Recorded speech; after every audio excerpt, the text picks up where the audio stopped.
बिस्मिल्लाहिर्रहमानिर्रहीम।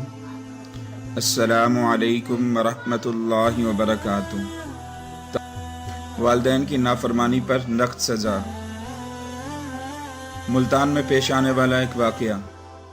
ज़िला मुल्तान के एक गांव में माँ बेटे का अक्सर बीवी की वजह से घर में झगड़ा रहता था। एक दिन बेटा अपने काम से शाम के वक्त 4:15 बजे जब घर आया तो इसकी बीवी ने अपनी सास के मुताल्लिक शिकायत की कि आज फिर मुझे आपकी वालिदा ने नाजायज़ तंग किया है और बुरा भला कहा है। खामद ने रोज़ रोज़ की इस लड़ाई को ख़त्म करने के लिए अपनी बीवी की बात सुनने के बाद घर में जलते हुए चूल्हे से जलती हुई लकड़ी निकालकर अपनी माँ को इस जलती हुई लकड़ी से मारना शुरू कर दिया।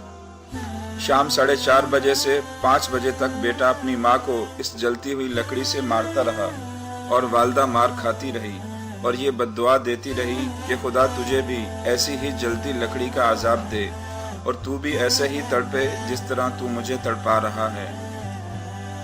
बद्दुआएं देती देती माँ फौत हो गई। इस वक्त से लेकर अब तक जब शाम 4:30 बजे का वक्त होता है तो इस बेटे के जिस्म पर 4:30 बजे से 5 बजे शाम तक काले दाग उसी जगह बन जाते हैं जिस जगह पर इस बेटे ने जलती हुई लकड़ी अपनी माँ के जिस्म पर मारी थी, और इतनी तकलीफ होती है कि बर्दाश्त से बाहर हो जाती है।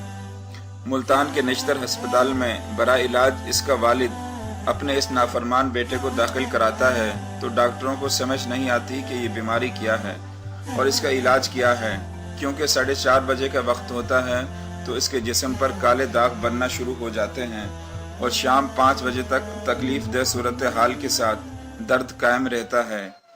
फिर 5 बजे के बाद तकलीफ दूर हो जाती है और जिस्म से दाग भी ख़त्म हो जाते हैं। ये सिलसिला चलता रहा। आखिर एक दिन इस बेटे के वालिद ने डॉक्टरों को कहा कि इसको कोई जहर का टीका लगाकर इसको मौत की नींद सुला दें। मुझसे इसकी तकलीफ बर्दाश्त नहीं होती। ये सज़ा इसको इसकी माँ की बद्दुआ और नाफरमानी की वजह से मिल रही है। अल्लाह ताला हमें भी माँ बाप की नाफरमानी से महफूज फरमाए और माँ बाप का फरमाबरदार बनाए। आमीन।